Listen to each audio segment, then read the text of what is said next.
Let's welcome to the show Congresswoman Cammack from House Law Enforcement Caucus and Joe Grimaldi from the Fraternal Order of Police. So first to you, Congresswoman, Lori Lightfoot is now out. She now claims racism, sexism. So does the New York Times op-ed writer Charles Blow. Exit polls indicate the majority of African Americans and minorities said no to her. More than 8 out of 10 Chicago voters voted to oust her, get rid of her as mayor. So what do you make of this racism and sexism argument? Well, when you've got no facts left in the bank, that's what you do, is you pull the race card. And it's clear that she doesn't care about the fact that over 2,200 people in Chicago have been murdered under her watch, and she's busy dancing in the streets. So, of course, any sane individual would oust that person, because that's not a leader. That is a political figurehead who will do anything and say anything for votes. People are sick and tired of the nonsense from her office, from her press conferences, where she's saying, Karen, sit down, shut up. And when she doesn't like things that they don't go her way, she claims racism or sexism. People are over it. They want results, and they want to turn Chicago around. To what the congressman is saying, Joe, Americans are fed up with violent crime. This has not happened to a sitting mayor in 40 years in Chicago. Her approval ratings plunge as homicides in Chicago, they hit their highest number in 25 years. It's the most of all U.S. cities last year, nearly 700. There was a murder just an hour and a half into the new year. Joe? Yeah, let's be clear. Lori Lightfoot lost because she absolutely sucked at her job. There's no other reason. I mean, voters were telling you what mattered to them. In the polling, it said 50% believe that public safety was the #1 issue. 63% said they didn't even feel safe in their own city. So it's not shocking that she got absolutely trounced, because she was the poster child for the revolving door criminal justice system in supporting those policies. While, I might add, the west side of Chicago was experiencing a murder rate that rivals the most violent city in the world, Tijuana, Mexico. So let this be a lesson to all politicians that support this crap.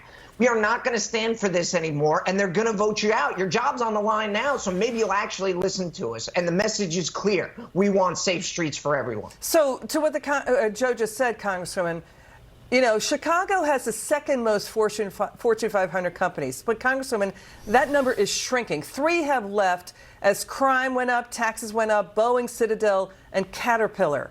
Reports that crime is up to like double digits since you took office. Illinois has much higher crime than its neighbor Indiana. So how can she in the New York Times say racism here? Because that's all they have is these wild, ridiculous headlines. It's like the New York Times posing the question of whether someone should call the cops on someone breaking into their car for fear they be called a racist. This is insane.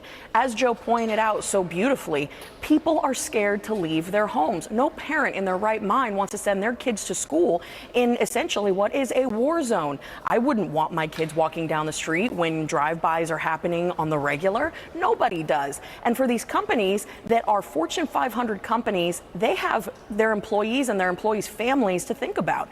So it's no surprise that in the midst of rising crime and all the regulatory issues that they're continuing to burden these companies with, that people and companies are fleeing these places like Chicago. Yeah, totally mismanaged. So, Joe, to what the Congresswoman just said, the former Chicago Public Schools CEO, Paul Vallis, he's got a tough on crime conservative platform. He finished #1. He wants to add more police officers to patrol Chicago. And, Joe, what's really interesting, all this comes right after Florida Governor Ron DeSantis went to that suburb outside Chicago to slam far-left weak on crime policies. Watch this.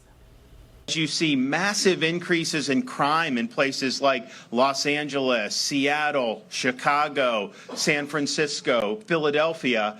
Florida has a 50-year low in our crime rate. So how could that possibly be? If it's going up in these other areas, how could it be lower for us as a relative matter? And it's not rocket science. It's a difference in priorities, it's a difference in leadership, and it's enacting good policies that are actually designed to protect the public safety. And we've done that. So, Joe, Lori Lightfoot out. San Francisco recalls far-left DA Chesa Boudin. The court fight is on to get rid of far-left Circuit County Attorney Kim Gardner for not prosecuting crimes in St. Louis. She's backed by George Soros. Does it seem that Democrats are at the breaking point on crime, Joe? Well, I think it's been made very clear to everyone that the community is sick and tired of the revolving door criminal justice system, this failed social experiment that has ruined our urban communities. And you see Governor DeSantis and Representative Cammack standing out and being strong leaders on this issue of law and order, because that is what the public wants.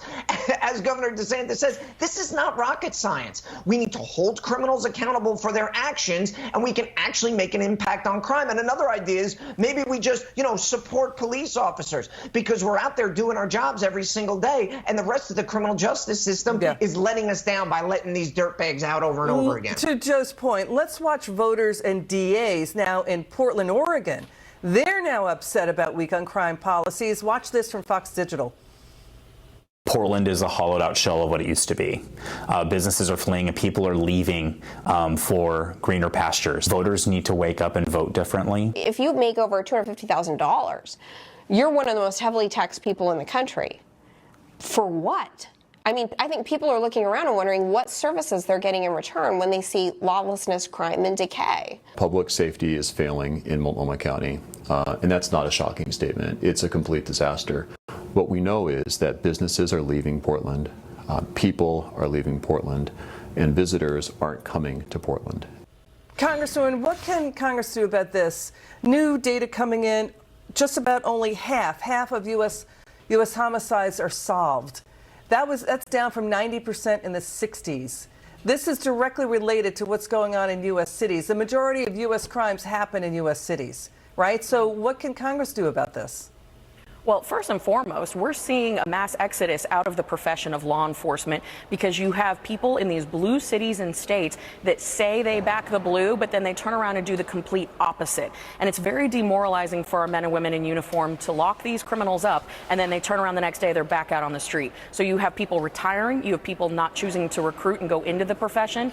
We have got to actually support them. We need to put our money where our mouth is, give them the resources they need, and have their backs for real. Congresswoman Cammack and Joe Gamaldi, thanks for joining us.